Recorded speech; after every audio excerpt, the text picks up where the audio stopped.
Donc petite vidéo HPI, donc pour voir les avancées.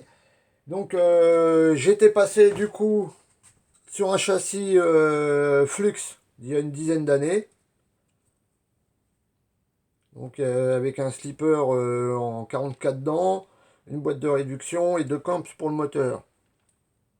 Donc super châssis, propre et tout. Mais le souci sans diff centrale, c'est que ça lève tout le temps, c'est incontrôlable. Donc j'avais acheté un diff central pour mettre dedans. Donc, voilà à quoi ça ressemble les diff centrales avec une toute petite couronne. Le souci, c'est que là-dedans, c'est encore les pignons de la boîte nitro qui sont trop gros et on peut pas mettre le diff central. Il faut racheter encore des pignons et je les ai vus à 50 ou 60 euros. Ce qui fait un peu cher. Donc ça fait, en fait, pour mettre le diff central, il faut compter à peu près 90 euros. Ça fait un peu cher. Donc, on est passé directement sur un châssis Alsa. Châssis Alsa Racing. Magnifique. En XL. Qui a changé. Hein. Autant prendre le long. Donc, il y a la poignée Alsa. Et le support diff Alsa. Avec un différentiel central de Armac Reton. On est sur un petit cerveau de 18 kg au bas qui marche très bien. Donc voilà. Donc j'ai le moteur d'origine du Flux de l'autre châssis qui a 10-12 ans, mais qui est vraiment très très violent, 2200 kV. Variateur Hobby-Wing 150 ampères. J'ai remis la boîte du Flux dessus. Et voilà, train avant, train arrière, et c'est parti.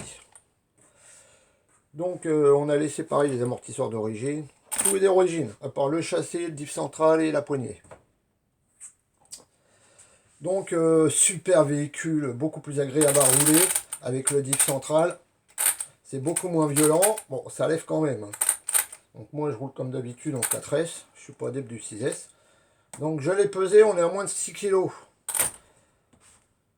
Donc voilà. Donc après il fallait trouver une carreau. Vu que j'avais déjà acheté une carreau pour celui-ci. Je voulais trouver la... Ça c'est la Aubao MT classique qui vaut une quarantaine d'euros. C'est pratiquement les moins chers des carreaux. Donc pour celui-ci, je voulais trouver celle-ci mais en MT Sport Plus. Le problème c'est qu'on la trouve pas à part peut-être sur eBay, mais sinon compliqué à trouver. Donc elle est un peu courte. Mais bon, hein, c'est une carreau. Moi je me casse pas la tête. Tant que ça tient dessus, c'est le principal. Surtout généralement les carreaux d'origine, ça fait pas long feu. Donc voilà, ça fait un joli bébé. Et là, perso, il n'y a plus grand chose à faire. Bon, il y en a qui disent de mettre une direction alu parce que c'est plus sympa, parce que ça a tendance à se fatiguer un peu rapidement. Mais bon, moi, perso, c'est vrai que je préfère quand même la méca, passer à l'atelier, réviser, ça c'est ce que je préfère faire. Rouler, j'aime aussi, mais je roule moins que je bricole. Donc voilà. Voilà les avancées du HPI. On a un joli bébé en XL. Et franchement, c'est une des meilleures voitures que j'ai eues. Ça me rappelle déjà, question méca, la façon que c'est fait, ça ressemble au Sen Reaper. Bon, forcément un peu plus petit. Et j'adore ces voitures. Elles sont violentes. Et elles sont vraiment super bricolées, quoi. Puis là, avec le truc Elsa Racing, ça a quand même de la gueule là-dessus, c'est beau. Donc il y a le... qu'on achète... bon, moi c'était une occasion, j'ai acheté le châssis et le diff tout ça ensemble. Donc il y avait le cardan avant, Alsa aussi, qui est assez gros. Et le cardan arrière qui est plus... Donc voilà, ce petit bébé va rester comme ça. Et franchement, je m'éclate avec une bombe.